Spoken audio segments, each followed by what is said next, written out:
ഒന്നാമത്തൊരു ഭർത്താവിന്റെ ഏറ്റവും വലിയൊരു ക്വാളിറ്റി അല്ലെങ്കിൽ അവനക്ക് ഉണ്ടാകേണ്ട വിശേഷം എന്ന് പറയുന്നത് മതബോധമുള്ളവരാകുക എന്നുള്ളതാണ്. മതബോധം. ഇപ്പൊ നമ്മൾ നമ്മുടെ മകൾക്കോ അല്ലെങ്കിൽ പെങ്ങൾക്കോ ആരെങ്കിലും ഒരു വരനെ നമ്മൾ അന്വേഷിക്കുന്ന ഘട്ടത്തിൽ എത്തി നിൽക്കുമ്പോൾ, പ്രിയമുള്ളവരെ, റഹ്മാനായ റബ്ബ് പറഞ്ഞു, നിങ്ങൾ മുശ്രിക്കീങ്ങൾക്ക് ഒരിക്കലും നിക്കാഹ് ചെയ്തു കൊടുക്കരുത്, അവർ വിശ്വാസിയാകുന്നവരെ എന്നാണ്. റബ്ബ് പറയുന്നുണ്ട്,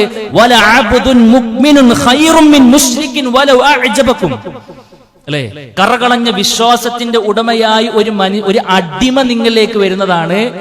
ആ വിശ്വാസമില്ലാത്ത മറ്റുള്ള ആളുകൾക്ക് എന്തെല്ലാം നിങ്ങൾ അത്ഭുതപ്പെടുത്തുന്ന സ്വത്തും ബാക്കിയുള്ള കാര്യങ്ങളൊക്കെ ഉണ്ടെങ്കിലും വിശ്വാസിയായ ഒരു മനുഷ്യൻ നിങ്ങളിലേക്ക് വരുന്നതാണ് നിങ്ങൾ ഏറ്റവും കൂടുതൽ പ്രാധാന്യം കൊടുക്കേണ്ടത് എന്ന് റഹ്മാനായ റബ്ബ് പറയാണ്. അതുകൊണ്ട് അല്ലാഹുവിന്റെ റസൂൽ സ്വല്ലല്ലാഹു അലൈഹി വസല്ലം പറഞ്ഞു, ഇദാ അതാകും മൻ തറലൗന ഖുലുഖഹു വദീനഹു ഫസവ്വിജൂഹു, നിങ്ങളുടെ അരികിലേക്ക് നിങ്ങൾക്ക് ദീനീപരമായി കൊണ്ട് തൃപ്തിയുള്ള നല്ല സ്വഭാവമുള്ള ഒരാൾ നിങ്ങളുടെ മകളെ വിവാഹം അന്വേഷിച്ചുകൊണ്ട് വന്നാൽ ഫസവ്വിജൂഹു, നിങ്ങൾ അദ്ദേഹത്തിന് വിവാഹം കഴിപ്പിച്ചു കൊടുത്തോ എന്നാണ്. ബാക്കിയുള്ള കാര്യം അലല്ല എന്നാണ്.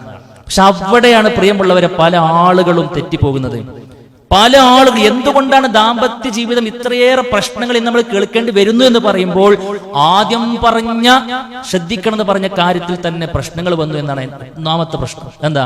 ദീനിന് പ്രാമുഖ്യം കൊടുത്തില്ല എന്നതാണ്. പണത്തിന് മറ്റുമൊക്കെ പ്രിഫറൻസ് കൊടുത്തു. അത് പിന്നെ അങ്ങോട്ട് ദീന, അത് പിന്നീട് മെല്ലെ അഡ്ജസ്റ്റ് ചെയ്ത് അതൊക്കെ പിന്നീട് ആയിക്കോളെന്നാണ് പല ആളുകളും പറയുന്നത്.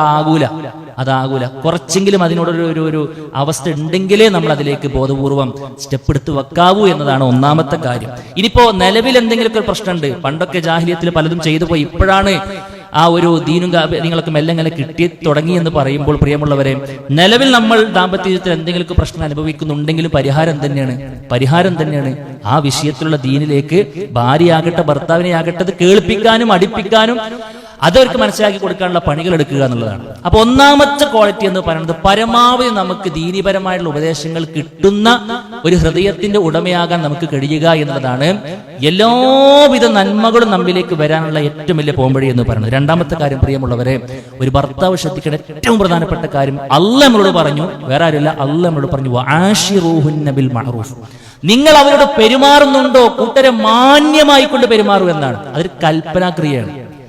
ഈ കൽപ്പനാക്രിയന്റെ പ്രത്യേകം എന്താ പറയുക? അത് വാജിബാണെന്നാണ്, നിർബന്ധമാണെന്നാണ്. നിങ്ങളോട് വൈഫിനോട് പെരുമാറുന്നുണ്ടോ അത് മാന്യമായിരിക്കണമെന്നാണ്. ആ മാന്യത എന്ന് നമ്മൾ വിട്ടോ നമ്മളെ കാത്തിരിക്കുന്ന പ്രിയമുള്ളവരെ അദാബുകളാണ്. റഹ്മാനായ റബ്ബ് പറഞ്ഞു, അല്ലാഹുവിന്റെ റസൂലും ഒന്നുകൂടെ ഉഷാറായിക്കൊണ്ട് പറഞ്ഞു, അക്മലുൽ മുഅ്മിനീന ഈമാനൻ അഹ്സനുഹും ഖുലുഖ എന്നാണ്. വിശ്വാസികളുടെ കൂട്ടത്തിൽ ഏറ്റവും ഈമാൻ പൂർത്തിയാക്കപ്പെട്ട മനുഷ്യനാരാ? ഏറ്റവും നല്ല സ്വഭാവത്തിന്റെ ഉടമയാണ് എന്നാണ്. നാട്ടുകാരുടെ മൊത്തത്തിലല്ല പ്രിയമുള്ളവരെ, വീട്ടുകാരോട്. പല ആളുകൾക്കും പറ്റുന്ന അബദ്ധം അങ്ങനെയാണ്. പുറത്തൊക്കെ ഭയങ്കര ഉഷാറായിരിക്കും, പക്ഷെ വീട്ടിന്റെ ഉള്ളിൽ കയറിയാലാണ് തനി നിറം വെളിച്ചത്താകില്ല. അത് ഉണ്ടാകാൻ പാടില്ല. അല്ലാഹുവിന്റെ റസൂൽ പറഞ്ഞു, ഖിയാറുക്കും ലിഅഹ്ലിക്കും, നിങ്ങളുടെ കൂട്ടത്തിൽ മാന്യനാരാന്നറിയോ? നാട്ടുംപുറത്ത് വലിയ മാന്യത കിട്ടിയവരെന്നല്ല, നാട്ടുകാർ മൊത്തം 100-ൽ 110 മാർക്ക് കൊടുക്കുന്ന ആളൊന്നല്ല. മറിച്ചാരാ? നമ്മുടെ ചൂടും ചൂരും അറിയുന്ന ഇണതുണ പരസ്പരം മാർക്ക് കൊടുക്കാൻ കഴിയണമെന്നാണ്. നിങ്ങളിൽ ഏറ്റവും ഉത്തമൻ നിങ്ങളുടെ ഇണയോട് മാന്യമായി കൊണ്ട് പെരുമാറുന്നവനാണെന്ന് റസൂൽ കരീം സ്വല്ലല്ലാഹു അലൈഹി വസല്ലം പറയുമ്പോൾ എന്തൊക്കെ കാര്യമാണ് ആ മാന്യമായ ഇടപെടൽ എന്ന് പറഞ്ഞത് എന്താ ഉദ്ദേശിക്കുന്നത്? എന്തൊക്കെ കാര്യങ്ങൾ ശ്രദ്ധിക്കുമ്പോഴാണ് ആ മാന്യമായ ഇടപെടലായിക്കൊണ്ട് മാറുന്നത്? അത് നമ്മൾ ശ്രദ്ധിക്കേണ്ട കാര്യം എന്താ? ഭാര്യ നമ്മിൽ നിന്നും ആഗ്രഹിക്കുന്നത് എന്താണ് നമ്മൾ പഠിക്കണം. ഭർത്താക്കന്മാരെ, നമ്മൾ ശ്രദ്ധിക്കേണ്ടത് ഭാര്യ നമ്മിൽ നിന്നും എന്താണ് ആഗ്രഹിക്കുന്നത്. നമ്മൾ നമ്മുടെ ആഗ്രഹങ്ങളെ കുറിച്ച് മാത്രം ചിന്തിച്ചാൽ പോരാ. നമ്മളാണല്ലോ അങ്ങോട്ട് കൊടുക്കേണ്ടത്. ഭാര്യക്ക് കിട്ടേണ്ട അവകാശങ്ങളാണല്ലോ പറയുന്നത്. ആ അവകാശങ്ങൾ കൊടുത്താലാണല്ലോ നമുക്ക് റഹ്മാനായ റബ്ബിന് മുമ്പിൽ രക്ഷപ്പെടാൻ കഴിയുക. എന്തിലെങ്ങനെ നമ്മൾ ശ്രദ്ധിക്കേണ്ടത്? ഒന്നാമത്തെ കാര്യമാണ് പരിഗണനയും സ്നേഹം എന്നുള്ളതാണ്. പരിഗണിക്കാൻ കഴിയുക എന്നുള്ളതാണ്. അതിൽ ഏറ്റവും പ്രധാനപ്പെട്ടതാണ് അവരുടെ നന്മകളെ പുകഴ്ത്തുക എന്നുള്ളത്. സുഹൃത്തുക്കളെ, പല ആളുകളും ഭയങ്കര പിശുക്കന്മാരാണ്. സമ്പത്ത് കൊണ്ടല്ല, ഒരു നല്ല വാക്ക് പറയുന്നതിൽ ഭയങ്കര പിശുക്ക് കാണിക്കുന്ന ആളുകളുണ്ട്. കഷ്ടപ്പെട്ട് 2-3 മണിക്കൂറൊക്കെ ആ അടുപ്പിന്റെ അണിയിൽ നിന്ന് ചൂടും പുകയും ഒക്കെ അനുഭവിച്ച് നമ്മൾ വിശന്ന് വരുമ്പോഴേക്ക് നമുക്ക് ഉണ്ടാക്കി തന്നൊരു ഭക്ഷണം ഉണ്ടാകും. അത് എന്താണോ അത് പുകഴ്ത്തി കഴിക്കാൻ പ്രിയമുള്ളവർ നമുക്ക് കഴിയണം. അല്ലാഹുവിന്റെ റസൂൽ ഒട്ടിയ വയറുമായി കൊണ്ട് വന്നു. ആയിഷമക്ക് പ്രത്യേകിച്ച് കൊടുക്കാനൊന്നുമില്ല. എന്താണല്ലോ വെച്ച് സുർക്ക മാത്രമുള്ളത് പറഞ്ഞു. അല്ലാഹുവിന്റെ റസൂൽ സ്വല്ലല്ലാഹു അലൈഹി വസല്ലം സുർക്ക മുന്തിയ കൂട്ടാനിലെ എന്നൊരു കമന്റും പാസ്സാക്കി ഇത് കഴിച്ചു എന്നുള്ളതാണ്. പ്രിയമുള്ളവരെ, എന്തെങ്കിലും ഒരു കുറവ് കണ്ടെത്തി എന്തെങ്കിലും ഒരു മനസ്സിനെ വേദനിപ്പിച്ചാലല്ലാതെ ഭക്ഷണം കണ്ട് ഉള്ളിൽ ഇറക്കാൻ കഴിയാത്ത ചില ആളുകളുണ്ട്. വലിയ നഷ്ടം പരലോകത്തായിരുന്നു വാങ്ങലായിരിക്കും അത്. അല്ലെ? ആ മുടി അത് മനഃപൂർവ്വം ഇട്ടതല്ല, അത് കൊഴിഞ്ഞതാണ്. അത് നമുക്ക് നല്ല വലിയ മുടിയുണ്ട്, നമ്മുടേതും കൊഴിയും അല്ലെ? അപ്പൊ എന്തെങ്കിലും ഒരു മുടി പൊട്ട് കാണുമ്പോഴേക്കും അങ്ങോട്ട് ആ രൂപത്തിൽ പ്രയാസപ്പെടുന്ന സാഹചര്യം ഉണ്ടാകരുത്. നന്മകളുണ്ടോ അത് പുകഴ്ത്താൻ കഴിയണം, ന്യൂനതകളുണ്ടോ അതിപ്പോ തൽക്കാലം വെച്ചോളി എന്നുള്ളതാണ്. എന്തെല്ലാം സേവനങ്ങളാണ് നമുക്ക് ചെയ്തിരുന്നത്, എന്തെല്ലാം സേവനങ്ങളാണ് നമുക്ക് ചെയ്തിരുന്നത്, അത് ഉഷാറായിട്ടുണ്ട് കേട്ടോ എന്നൊന്ന് പറയാനുള്ള മനസ്സ് പ്രിയമുള്ളവർ നമ്മൾ കാണിക്കണം എന്നുള്ളതാണ്. രണ്ടാമത്തെ കാര്യം എന്താ അറിയോ? പ്രയാസത്തിൽ അവരുടെ കൂടെ നിൽക്കാൻ നമുക്ക് കഴിയാന്നുള്ളതാണ്. അസുഖം ആർക്കും വരൂലേ? നമുക്ക് അസുഖം ഉണ്ടാവൂലേ? നമുക്ക് അസുഖം നമ്മൾ പിന്നെ അന്നത്തെ ഒരു ദിവസം ഒരു പക്ഷെ ലീവ് എടുക്കും. ഇവറ്റകൾക്ക് അസുഖം ഉണ്ടായാലോ? പല ആളുകളെയും കണക്ട് അറിയോ? അവർക്കൊരു ഊരവേദന വരാൻ പാടില്ല, അവർക്കൊരു തലവേദന വരാൻ പാടില്ല, അവർക്കൊരു പനിയായിക്കൊണ്ട് ഒന്ന് കടക്കാൻ പോലും കഴിയില്ല. അതെന്താ അങ്ങനെ? അവർക്ക് എന്തൊക്കെ ഉണ്ടായി കഴിഞ്ഞാൽ അവർ അടുക്കളയിൽ എത്തണം, അവർക്ക് എന്തൊക്കെ ഉണ്ടായാലും അന്ന് അടിച്ചുവാരൽ നടക്കണം, അവർക്ക് എന്തൊക്കെ ഉണ്ടെങ്കിലും വീട്ടിൽ വരച്ച വരകളാണ്, അതൊക്കെ നടക്കണം എന്ന് പറഞ്ഞ ഇവിടുത്തെ കേസാണ്. അത് എവിടുത്തെ കേസാണ്? അതിന് നമ്മളും ഇങ്ങനെ പിന്നെ ആ നിലക്ക് സപ്പോർട്ട് ചെയ്യാന്ന് പറഞ്ഞത് ശരിയല്ല പ്രിയമുള്ളവരെ. അവർ ഏറ്റവും കൊതിക്കുന്നത് അവർക്ക് പ്രയാസമുണ്ടാകുന്ന സമയത്ത് കൂടെ നിൽക്കാനാണ്. കൂടെ നിൽക്കാൻ നമുക്ക് കഴിയണം. മറ്റൊന്ന്, അവരുടെ ആഗ്രഹങ്ങൾ ഉണ്ടാകും, അത് കണ്ടറിയണം. ആഗ്രഹങ്ങൾ ഉണ്ടാകും, കൊച്ചു കൊച്ചു ആഗ്രഹങ്ങൾ ഉണ്ടാകും, അത് കണ്ടറിയണം നമ്മൾ. അവർക്ക് നമ്മളൊക്കെ പലപ്പോഴും ഫ്രണ്ട്സുമായിട്ട് മറ്റൊക്കെ പുറത്തു പോയി നല്ല ഭക്ഷണം കഴിക്കുന്നുണ്ടാകും, അതിന്റെ ഫോട്ടോ ഒക്കെ മുപ്പത്തിലേക്ക് അയച്ചു കൊടുക്കുന്നുണ്ടാവും. ഐറ്റുകൾക്കും ഉണ്ടാവും ആ ചെറിയ പിന്നെ ഭക്ഷണം മാറി നിന്നിട്ട് പുറത്തൊക്കെ ഒന്ന് പോകാനും കഴിക്കാനൊക്കെ ഒരു ആഗ്രഹം. നമ്മളെ കൊണ്ട് കഴിയണത് പോലെ അവനവന്റെ സാമ്പത്തിക ചുറ്റുപാടിൽ നിന്ന് പുറത്തൊക്കെ ഒരു ഔട്ടിങ്ങും കാര്യങ്ങളൊക്കെ നമ്മളൊക്കെ ഒന്ന് ക്രമീകരിക്കണം എന്നുള്ളതാണ് സൂചിപ്പിക്കാനുള്ളത്. മറ്റൊന്ന്, പ്രതീക്ഷകൾ കൈമാറാൻ ഒരു ഭർത്താവിന് കഴിയണം അല്ലെ? ഒരു വീടില്ലാത്ത പ്രയാസങ്ങൾ ഇങ്ങനെ പറയുന്നുണ്ടാവും അല്ലെ? കുട്ടികളുടെ പഠനവുമായി ബന്ധപ്പെട്ട് പറയുന്നുണ്ടാവും. പല ആളുകൾ കേൾക്കാൻ പോലും നിന്ന് കൊടുക്കൂല, പല ഭർത്താക്കന്മാരും കേൾക്കാൻ പോലും നിന്ന് കൊടുക്കൂല എന്നാണ്. എന്നെ കൊണ്ട് കഴിയില്ല, എന്നെ കൊണ്ട് ഇത്രയൊക്കെ തന്നെ പറ്റുള്ളൂ, പറ്റുമെങ്കിൽ നിന്നാ മതി എന്നൊക്കെ പറയാം. സുഹൃത്തുക്കളെ, നമ്മളെ കൊണ്ട് കഴിയില്ലായിരിക്കും, ഒരു പ്രതീക്ഷ കൊടുക്കാൻ നമുക്ക് കഴിയില്ലേ? ഇൻഷാ അല്ലാഹ് ഒക്കെ ശരിയാവും. ഞാൻ പരമാവധി അധ്വാനിക്കാം, ഈ എനിക്കും വേണ്ടി പ്രാർത്ഥിക്കും, ബാക്കി നമുക്ക് രണ്ടാൾക്കും ഇൻഷാ അല്ലാഹ് റബ്ബിലേക്ക് ഇട്ട് കൊടുക്കാം. റഹ്മാനായ റബ്ബിനെല്ലാം കഴിവുള്ളവനല്ലേ എന്നൊരു സംസാരത്തിലൂടെ 2 വരിയിൽ ആ സംസാരം അവസാനിക്കുമ്പോൾ എന്തൊരു റാഹത്താണെന്ന് ആലോചിച്ചു നിങ്ങൾ, എന്തൊരു റാഹത്താണെന്ന് ആലോചിച്ചു. ഇതൊന്നുമില്ല, ഇവിടെ പറയുമ്പോഴേക്കും നമ്മൾ കുരച്ച് ചാടി നിൽക്കുകയാണെങ്കിൽ ആ സാധുവിന് എന്ത് പ്രതീക്ഷയാണ് ഉണ്ടാവുക? അതുകൊണ്ട് പ്രിയമുള്ളവരെ, നമ്മുടെ സംസാരം അവസാനിക്കുന്നുണ്ടോ ഒരു പ്രതീക്ഷ കൈമാറാൻ നമുക്ക് കഴിയണമെന്നാണ്. മറ്റൊന്ന്, സ്വപ്നങ്ങളിൽ അവരുടെ കൂടെയുണ്ടാകാൻ നമുക്ക് കഴിയണം. അവർക്കൊരുപാട് സ്വപ്നങ്ങളുണ്ട്, അവരുടെ സ്വപ്നങ്ങൾ പലപ്പോഴും വേണ്ടെന്ന് വെച്ചത് നമ്മളെ കൂടെ കൂടിയതിനു ശേഷമായിരിക്കും അല്ലേ? അവരുടെ വിവാഹത്തിന് ഒരുപാട് സ്വപ്നങ്ങൾ ഉണ്ടായിരുന്നു, ആ സ്വപ്നങ്ങളൊക്കെ അവരിങ്ങനെ പലതും വെട്ടിച്ചുരുക്കി, പിന്നെ അവർക്ക് തന്നെ മനസ്സിൽ നടക്കൂല എന്നുള്ളത് അവിടെ ഒഴിവാക്കി അല്ലെ? എന്നാ പറയണ ചിലതെങ്കിലും ഉണ്ടാകും. അതൊന്ന് കൂടെ നിൽക്കാൻ പ്രിയമുള്ളവരെ നമുക്ക് കഴിയണമെന്നാണ്. മറ്റൊന്നെന്താണെന്നറിയോ? അവർക്ക് സമയം കൊടുക്കാൻ നമുക്ക് കഴിയണം, സമയം കൊടുക്കാൻ കഴിയണം. നാട്ടുകാരുടെ മൊത്തം പ്രശ്നങ്ങൾ നമ്മുടെ മണ്ടയിലുണ്ട്, അല്ലെങ്കിൽ ബാക്കിയുള്ളവർക്കൊക്കെ നമ്മുടെ ഉഷാറായിക്കൊണ്ട് സമയം ഒക്കെ കൊടുക്കുന്നുണ്ട്. ഭാര്യയ്ക്ക് മാത്രം സമയം കൊടുക്കാത്ത സാഹചര്യം ഉണ്ടാകാൻ പാടില്ല. മൊബൈൽ വലിയൊരു വില്ലനാണ് സുഹൃത്തുക്കളെ, മൊബൈൽ വലിയൊരു വില്ലനാണ്. അത് ക്രമീകരിക്കാൻ നമുക്ക് കഴിയണം.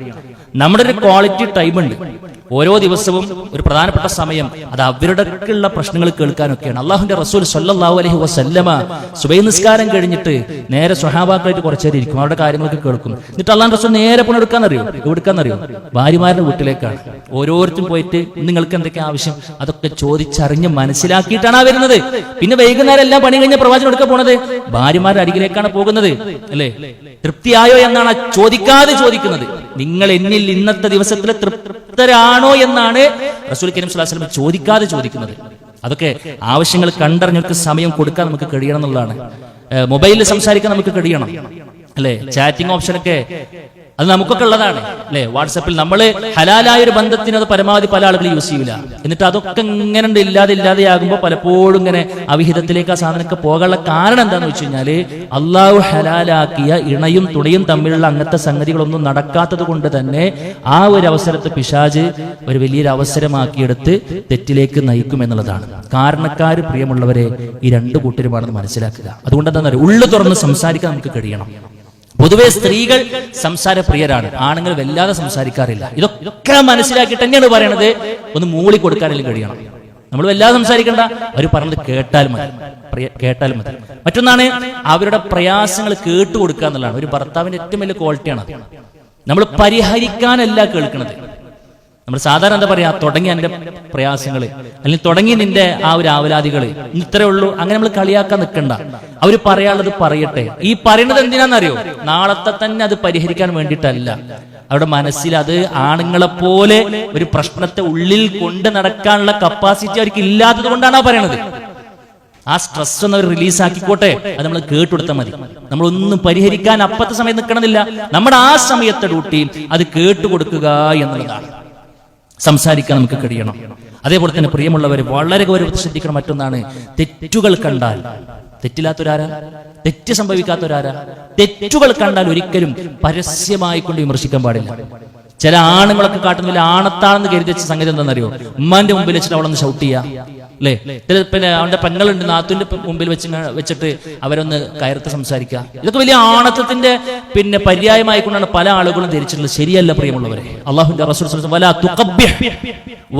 തുഖബ്ബിഹ്, അവളെ നീ അവഹേളിക്കരുത് എന്ന് റസൂൽ കരീം സ്വല്ലല്ലാഹു അലൈഹി വസല്ലമയാണ് പറഞ്ഞത്. ഒരു ആരോടും പാടില്ല, പരസ്യമായിക്കൊണ്ട് ആരോട് ആ നിലക്ക് പാടില്ല, രഹസ്യമായി. അതിനാണ് ബെഡ്റൂം. വളരെ മാന്യമായി അവളുടെ മനസ്സിൽ തട്ടുന്ന രൂപത്തിൽ, പിന്നെ അവൾക്ക് ബോധ്യപ്പെടുന്ന രൂപത്തിൽ ഇത് സംസാരിച്ച് പിന്നെ ശ്രദ്ധിക്കാൻ നമുക്ക് കഴിയണം എന്നുള്ള. മറ്റൊന്നെന്താണെന്നറിയോ, ശാരീരിക ബന്ധത്തിൽ അവരെ പരിഗണിക്കണം എന്നുള്ള തന്നെയാണ്.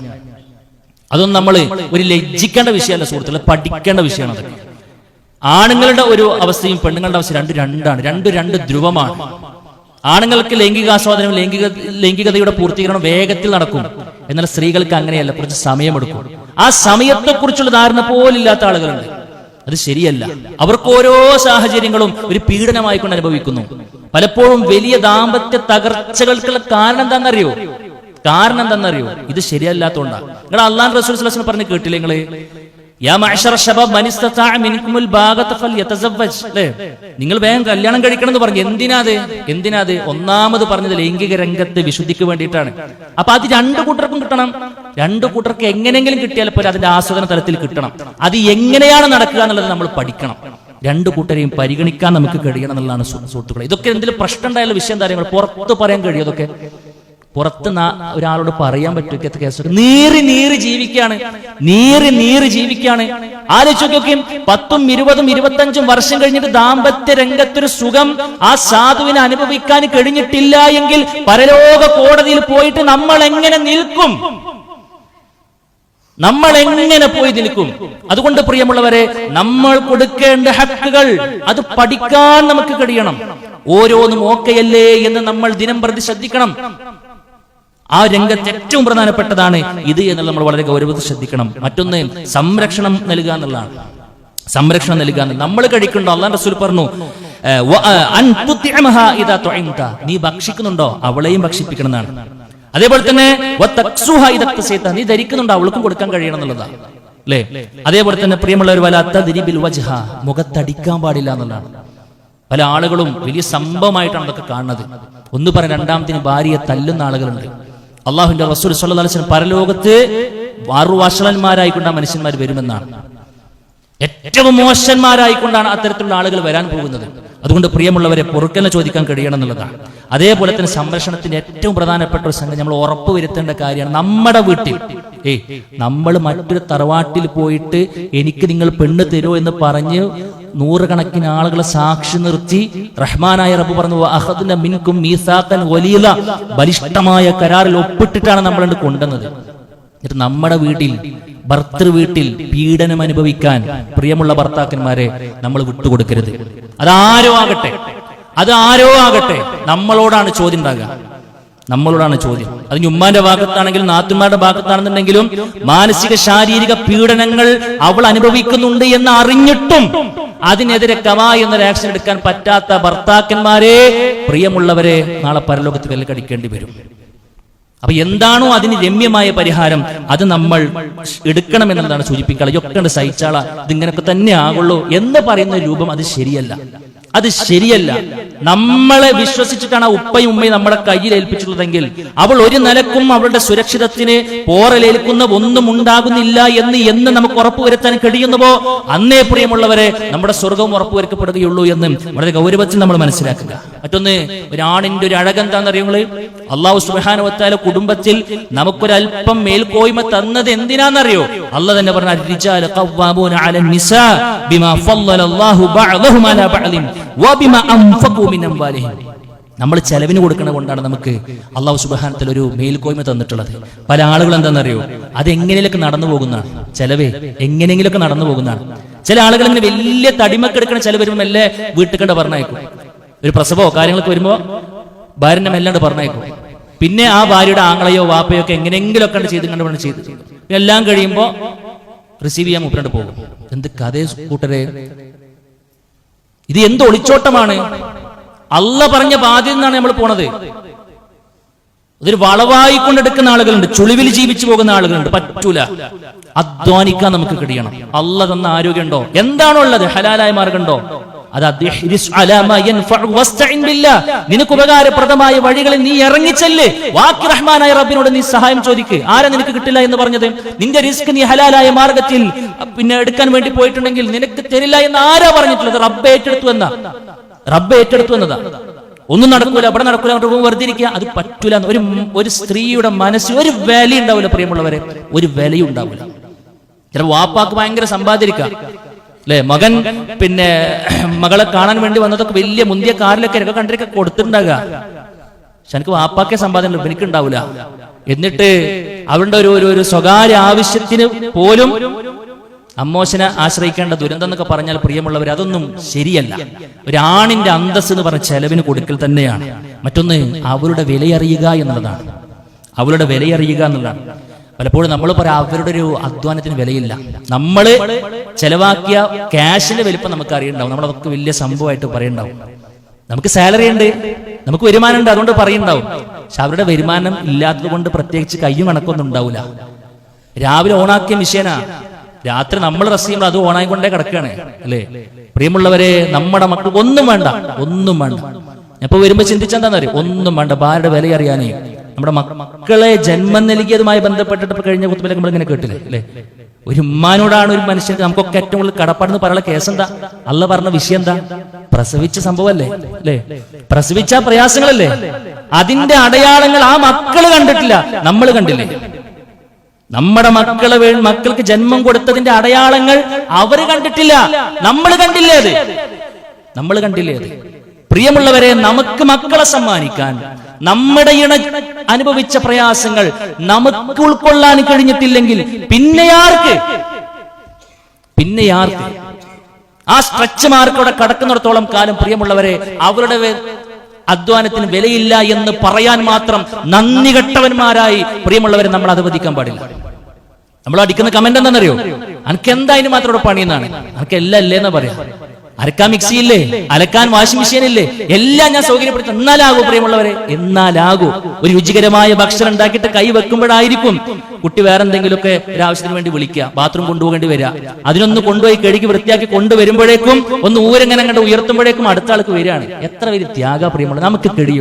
നമുക്ക് കഴിയോ ഭക്ഷണം കഴിക്കാൻ നിൽക്കുന്ന സമയത്ത് ബാത്റൂം പോയിട്ട് ആ വിസർജ്യം കണ്ട് കഴുകി വൃത്തിയാക്കി വന്നിട്ട് പിന്നെ നമുക്ക് ആ ഭക്ഷണം പൂർത്തീകരിക്കാൻ ആണിന് കഴിയോ? ഒരു പെണ്ണിന് കഴിയും, ഒരു പെണ്ണിനെ അത് കഴിയൂ. ആ ത്യാഗത്തിന്റെ വില പ്രിയമുള്ളവരെ നമ്മൾ കണ്ടിട്ടില്ല എങ്കിൽ പിന്നെ ആരാ? ഇത്രയൊന്നും ജീവിതത്തിൽ നന്ദി കെട്ടവന്മാരായിക്കൊണ്ട് നമുക്ക് മാറാൻ പാടില്ല. അവരുടെ ത്യാഗത്തിന്റെ വിലയറിയണമെങ്കിൽ ഒരു ദിവസം അവൾ എടുക്കുന്ന പണി നമ്മൾ ചെയ്തു നോക്കി മതി. ഒരു 3 കുട്ടികളെ നിന്ന നിൽപ്പിൽ നമ്മൾ കുളിപ്പിച്ചത് ഉഷാറാക്കി കൊണ്ടെടുത്താൽ മതിയാവും. അവിടെ എല്ലാം വൃത്തിയാക്കിയിട്ട് അങ്ങനെ പൊക്കുമ്പോ അല്ലെങ്കിൽ ഒരു വലിയ അന്നത്തെ ദിവസം മുഴുവൻ അലക്കാള് അവിടെ നിന്ന് അലക്കി നോക്കി. അപ്പൊ നമുക്ക് അതിന്റെ പ്രയാസങ്ങൾ അറിയാം. അത് ചെയ്യില്ല എന്നല്ല ഞാൻ പറയണത്. അതും വേണ്ട. ജീവിതകാലത്തിലെ അവരുടെ വില അറിഞ്ഞിട്ടില്ല എന്നുണ്ടെങ്കിലും പ്രിയമുള്ളവരെ, അവർ മരിച്ചാൽ നമ്മൾ അറിയും. അവരുടെ മരണത്തിന്റെ അന്ന് നമ്മൾ അറിയും. അന്നൊരു ശൂന്യതയായിരിക്കും. അന്ന് അവൾ എടുത്തതിന്റെ വില നമ്മൾ അറിയും. ആ വീട് മുഴുവനും അവളുടെ ചിറകിനടിയിൽ ഭദ്രമായിരുന്നു എന്ന നഗ്ന സത്യം നമ്മൾ അറിയും. അന്ന് നമ്മുടെ ഉള്ളിൽ തേങ്ങലുകൾ ഉണ്ടാകും. എനിക്ക് പുറത്തു തരണട്ടോ എന്ന് പറയാൻ പോലും ഒരു സമയം തരാതെ അവൾ അന്ന് എന്നേക്കുമായിക്കൊണ്ട് യാത്ര തിരിച്ചിരിക്കും. പ്രിയമുള്ളവരെ, അന്ന് കരഞ്ഞതുകൊണ്ട് കാര്യമായില്ല. ജീവിച്ചിരിക്കുമ്പോൾ ഓരോരുത്തരുടെയും വില നമ്മൾ അറിയണം. കഴിഞ്ഞ ഖുതുബകളിലൂടെ നമ്മൾ സുദീർഘമായി സംസാരിച്ചു കൊണ്ടിരിക്കുന്നത് കുടുംബത്തിൽ പരസ്പരമുള്ളവരുടെ വിലകളാണ്. ഒരു ഭർത്താവിന് പ്രിയമുള്ളവരെ ഭാര്യ ഒഴിവാക്കിയ ജീവിതമില്ല, ഒരിക്കലും കഴിയില്ല. ഒരു ഭർത്താവ് നേരത്തെ മരിച്ചാൽ ആ ഭാര്യയ്ക്ക് പിന്നെ ജീവിക്കാൻ കഴിയും.